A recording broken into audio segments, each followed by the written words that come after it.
Hi, folks, and welcome to Walking on the Weene Side and to It Matters Radio. Today, I have with me author Jackie Minitti, and Jackie has written a book, an award-winning book, called Jacqueline. And I pronounce it that way because it takes place in wartime France, Second World War, occupied France. And with that very brief introduction, Jackie, welcome to Walking on the Weene Side. Thank you. I'm very happy to be here. Okay, now, let's start by saying this book is aimed for about middle school, right? Yes, it's actually middle grade, so it's the age level there is from 8 to 13, but you can go lower with better readers and higher with, other readers. But actually, I've gotten a lot of adults that have been giving me really good reviews on Amazon. Well, I was going to say I'm over 13, and I thought it was a very fine book and well worth people's reading. And obviously, some pretty nice accolades from some award things too. So why don't you tell us quickly about what awards you've been given? Well, it won the Gold Medal for Historical Fiction from Literary Classics Book Awards, and it also won the Gold Medal for Middle Grade Fiction from the Royal Palm Literary Awards, which are given by the Florida Writers Association, and was runner-up for Book of the Year from the Florida Writers Association, which was a real surprise because generally the competition is fierce and that goes to adult novels rather than children. So I was really happy with that. Mm-hmm. Now, this is not a memoir. No. But it is based in a very real way on your life. Yes. So yes. What is that connection between your life and this book? Well, my dad was a soldier with the 127th General Hospital in World War II, and 2 days, he said it was D-Day plus 2, that unit went to Rennes, France, to establish a military hospital. And while he was there, there was a little girl, she was almost like a little street urchin, who just took a liking to him and started following him from her home, which was 2 blocks or so from the barracks, to the hospital where he worked. And they developed this beautiful friendship. Even though there was a language barrier, they kind of taught each other words and learned to communicate. And she would wait for him at the gates of the hospital after work and walk home chattering in French. And finally, when their stay there was over and they were being transferred to Nancy, my dad said that on the day they were leaving, she appeared at the hospital. He said it was sleeting outside. It was very, very cold, and she had a little sweater on and a loaf of bread under one arm and a book in her hand that her father had given her, her father who had been shot down during the Battle of France. And she gave the loaf of bread to my dad and the book, and she said this was something she wanted him to remember her by. And he was so touched by that, he wrapped his coat around her and said that this was a gift for her. And he said also if he ever had a daughter, he would name her Jacqueline after this little girl, and that's me. This was the only war story my dad ever shared. He was very reluctant to talk about his experiences during the war, but he told the story over and over and over again. So it was almost like she became part of our family. And when I started my second career as a writer, he decided that I should write a book about this. And that's kind of how the book came about. Now, the book that she brought. Yes. What was that book that she brought to your father? It was a book. In fact, I still have it. He kept it all these years. He passed away a year ago. It'll be a year in May. And he was 99 and a half, almost made it to 100. And he saved this book. It's written in France. It's called, translated, would be The Humble Saint Bernadette. It was about Bernadette of Lourdes. Right. And the ironic thing is my father's name was Bernardo. And Saint Bernadette was a saint that this little Jacqueline was she was very connected with because her father had been to Lourdes and he had brought back water from Lourdes for her baptism. And so when maybe that, we don't know what it was that attracted her so strongly to my dad, but maybe that was it. Mm-hmm. So have you been to Lourdes, by the way? No, I haven't. Well, I have. Oh, really? Yes, and it's very interesting. There's such a strange combination of hype tourism and devotion, and Mm-hmm. it's a very interesting thing. It's also a very interesting population. They're French, but they're Basque, Mm-hmm. so Mm-hmm. it's a very interesting place, and I would recommend it if you ever think about traveling. Go to that part of France, and it's really quite a wonderful area. Well, I really would enjoy that. I would like to go to Rennes as well because Right. I went on Google Earth and I found the hospital still there. It's now part of the university, and the house where Jacqueline lived. It was an apartment house, and it's still there. I had the address. It was in with some of my father's papers that he gave me, and I would just love to go there and just visit the places in the book. Of course, you should. Have you never met Jacqueline? Well, actually, I did. The epilogue is factual. That's Oh, part there. The oh, first part one is heavily fictionalized. Part two is more fact based, and the epilogue is factual. I remember I was about 12, and my dad had a family pharmacy, mhm. and we lived upstairs. There was an apartment upstairs, and that's where we lived. And I remember one day he called me down, and there was this beautiful, tall, very exotic European-looking woman there, and he said to her, "I want to show you that I've kept my promise. This is my daughter Jacqueline," and he introduced me. Mm. She had married an Italian architect and was honeymooning in New York City, and she had my dad's address from letters that they had corresponded for a while. So she came in. It was a complete surprise, but I can remember how impressed I was because she didn't look like any of the neighborhood ladies. Very, very sophisticated and European. Mhm.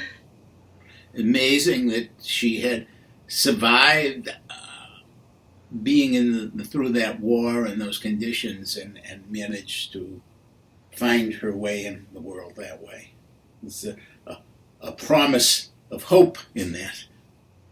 Well, that was one of the things my dad was always so impressed by was how these people were able to survive such grinding oppression, and they had they had nothing. I mean, when she came with that loaf of bread that she was going to give my father, it was just such a huge sacrifice because they had so little.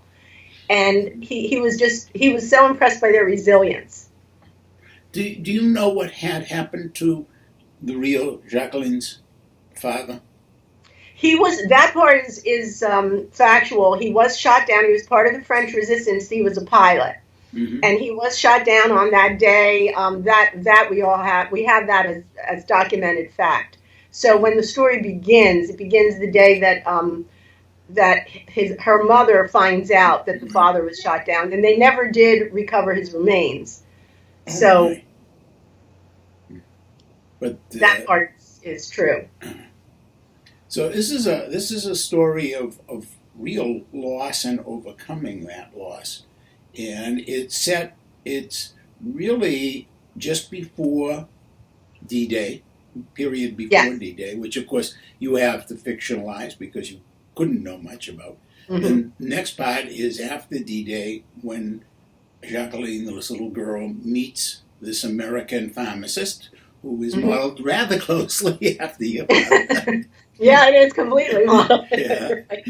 Uh, and then, uh, of course, it ends as we've indicated. Now, you add some characters to this book. One of the characters you add is a cat. Yes. Okay. Now, I know you're an animal lover. Yes. What kind of animals do you have? We actually have two macaws, very noisy macaws. One is a blue and gold, and the other is a green wing. Uh-huh. And for those of you who don't know, macaws live quite long lifespans and are very insistent that the family is flock and that they belong involved in everything. Oh yes. And do they have free range around the house, or are they kept in cages, or what? Well, we have cages. When we're home with them, I can let them out. And they kind of stay pretty close to the cages, except for the blue and gold, who's very bonded to me. And often I'll be sitting and writing, and all of a sudden I'll hear a little like ticking sound on the tile, and she's walking in and checking me out to see what I'm doing. Uh-huh. But most of the time they stay, they'll come out and go, they kind of go out and in their cages, but they stay pretty close to home. Now, but you don't have any cats. No, I don't. Yeah, and that might be a problem. I would feel sorry for the macaws. cat if she had to live with the macaws. Believe me. But you add this cat to your story, and I was wondering, what does the cat mean to you? You know, it's funny about the cat. I've had dogs and bunnies and goldfish and hamsters and macaws and parakeets, but I've never had a cat. I honestly don't know where the cat came from. When I decided to write this book, all of a sudden I just saw this one-eyed cat, and I knew I had to make that part of the story. And the more I thought about it, it kind of parallels the French people who were surviving at all odds. I had this damaged cat that was a little alley cat and very scrappy and managed to survive in spite of everything that happened, all these things that were happening. So I thought that would make a good kind of metaphor for the French population. And also, I know, because I was a teacher in my former life. I taught reading in the middle school, and I know that kids love animals in their book. So I wanted to have an animal there that they could kind of bond with. And I thought having an animal that was damaged would also be something that I've heard a lot of kids say after a while they forget the cat had one eye. And they're just looking at it as this little cat that they love, and they're pulling for the cat to be okay. Mm-hmm. So I thought that's a good lesson too. Yes, I agree with you. So we're talking about Jacqueline, copy of the book. See, I read these books, folks. I don't just talk about them from press releases. By our guest today, Jackie Minitti. And we'll be right back, but I want first to give you a chance to see the trailer for this very excellent book.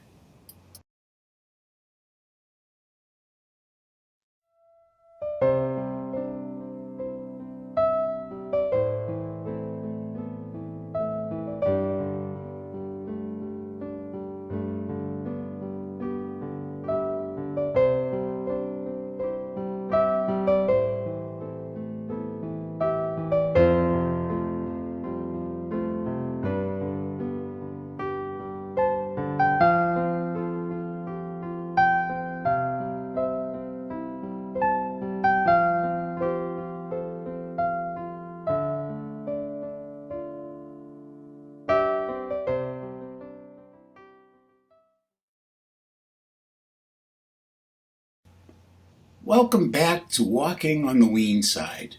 Today we're talking about a very wonderful book for middle grade children, but also I would say as an adult that I enjoyed reading it tremendously. It's called Jacqueline, and its author, Jackie Minitti, is with us today. And Jackie, you wrote about occupied France. And of course, one of the things that was going on in occupied France at that time was that the Jewish youth of France, the Jewish people of France, not just youth, were being removed to the camps, and many of them perished in the concentration camps. And you have a Jewish family living in the same apartment house as Jacqueline. And they are just normal, everyday family. Dad's a tailor, makes wonderful clothes and things. He's teaching his son the trade. The son is a little older than the heroine of your book. And then the Germans come. And what happens? Well, I knew when I wrote the book I needed to have a boy in the book. If I wanted middle graders to read it, I'd lose half my audience if I didn't have a boy. Mhm. And as I was doing the research, and also knew I wanted to have something about the Holocaust because that was such a vital part of it. And as I was doing the research, I discovered that Wrens actually had a very large Jewish population. Mhm. And I was unaware of that because you hear a lot about Austria and Germany and Poland and the Holocaust in that area, but there really wasn't a lot about the French Jews. So I really started to dig into that, and I discovered that there was a what they called a transit camp outside of Paris. It was called Drancy. And what was actually being done was the Jews and the French Jews who were French citizens, they were being rounded up and sent to this transit camp. And from there, they were funneling them to the concentration camps in Germany, in Auschwitz and Buchenwald.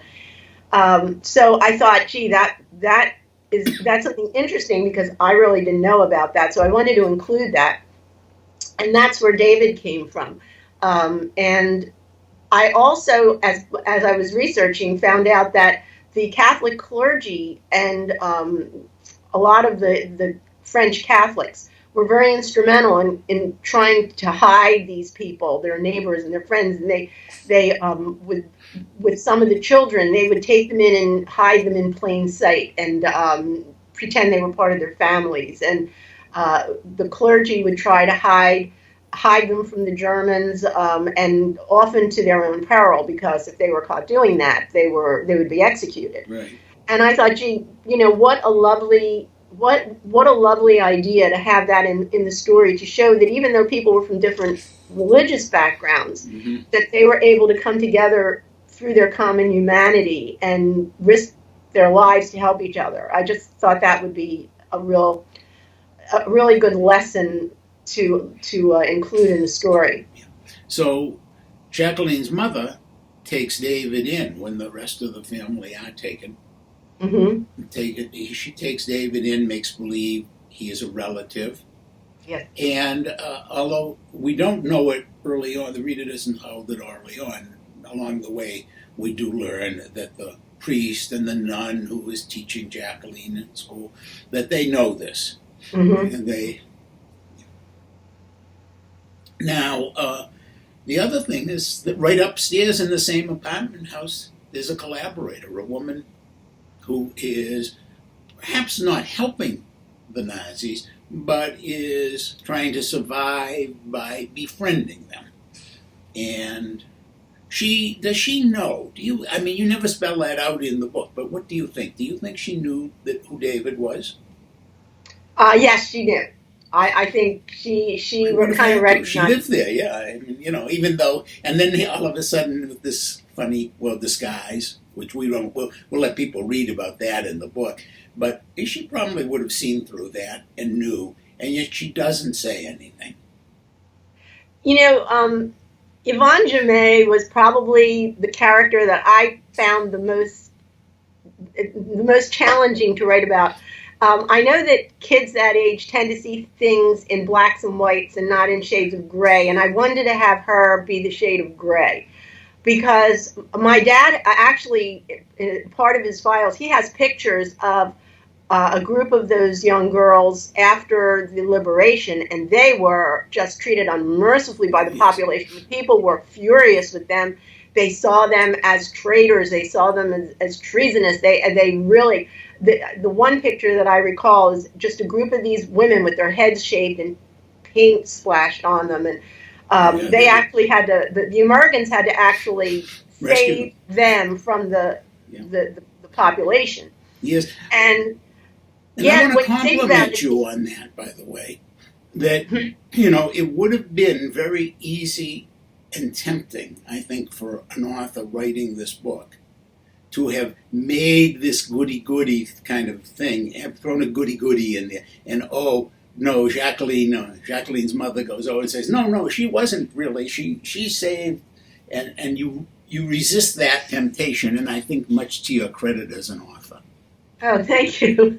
Well, I was thinking about these girls, like from my perspective in life as I'm older now, and most of them were teenagers, and there were all the guys were off fighting somewhere, and there was just nobody there, and they see these handsome German soldiers who had a lot of money, and the girls were so poor, they had nothing. You can see the temptation there because of their youth and inexperience, that they would be attracted to that. And so I wanted to show her as I said, more gray, like what she was doing. Jacqueline's mother and the old woman who lives upstairs, and they hated her, and yet there was this other side to her that Jacqueline was attracted to. Sure. That she was kind, and she would talk to her like almost an older sister. Mm-hmm. So I wanted kids to think about that. Mm-hmm. I think you did that very successfully. Have to decide how they feel about her. Now, let's go to the topic of religion a little bit. I mean, we Mm-hmm. touched on that the Saint Bernadette Mm-hmm. plays a part in the book. And, of course, we mentioned Lourdes earlier. But there's something more about this book. It is very much an affirmation book. So I'm going to start by saying I assume that you personally are a devout Catholic. Is that? Yes. Yeah. Okay. So you, in writing this book, you actually take a very religious perspective on the war, or at least on how to deal with the fact of the war. And I thought I'd give you a chance to comment a little on that. Well, the French, the population in Rennes they were predominantly Catholic at the time, so it fit in really well for me. And also, that it was funny because writing that, I had to be careful to kind of separate the religion that I was raised in, and all of the traditions, and the kind of the old timey Latin Mass pre-Vatican II, and now. So I had to really focus on how it was when I was a child, how the religion was especially in France, where it was very traditional. Yeah, I've been to France, and well after all that, and you still see the nuns with their severe habits and their white and the rulers that they can smack your hands with. I mean, I went to Catholic school, so I went to Catholic school in the '50s, so I remember that well. But one of the things that I wanted to get, there were several lessons. As a teacher, I guess you're always trying to have that teachable moment, and there were several lessons that I really wanted to put forth in the book. And one of them was that God sometimes answers your prayers in unexpected ways. Mm-hmm. And I thought that's something that's good for kids to learn. That, you may pray for something. Just to give you an example, I have several grandchildren, and they're all under the age of 9. And my one grandson, after my dad passed, he said, "I guess God didn't hear me when I was praying for Pop to get well." And I told him that's not. I said, sometimes he hears you, but the answer is not what you expect. Mm-hmm. And I think that's important for kids to know, so that they can kind of keep that very innocent, sweet faith that they have alive. And that's what I was trying to put through to the book, that throughout the book, if you really look at what's happening to her, even though she's not getting exactly what she prayed for, there are things happening along the way that are helping her.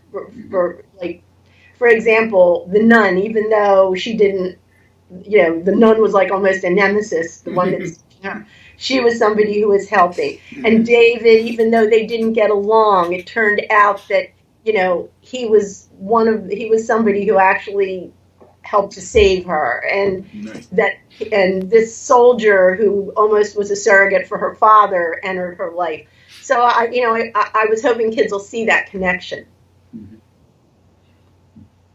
But then you also have to wrestle with the question: if there is a God and a loving God, how does He let any of this happen? Well, it's funny. The scene on Christmas Eve. That where she goes to the party at the hospital, and on the way home she sees the soldiers, the American soldier and the German soldier being brought to the hospital. That actually was one of the things that my dad talked about. That happened to my father, and he said it was during the Battle of the Bulge, and they were just being inundated with casualties at the hospital. And he said that he looked at these two men on stretchers, and they were lying side by side, and this wounded American and this wounded German soldier.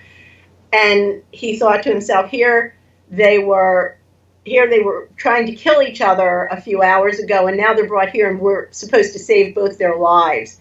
And how strange it was, and that he voiced this to the chaplain, and the chaplain said, sometimes God just works in mysterious ways. And that's so I wanted to include that. We get, and yeah. So, folks, if you have a child or grandchild in those middle age reader ages, like 8 to 13 or so, you definitely want to buy them a copy of Jacqueline. You definitely want to. But you see, before you give it to them, I'm going to make a suggestion. You read it yourself, because I think it's a book that will speak to your heart as well, and it will be something that you can share, discussing with and sharing with that child. And then maybe you even suggest it to your book club if you belong to one, because I think this is the kind of book that really makes a difference.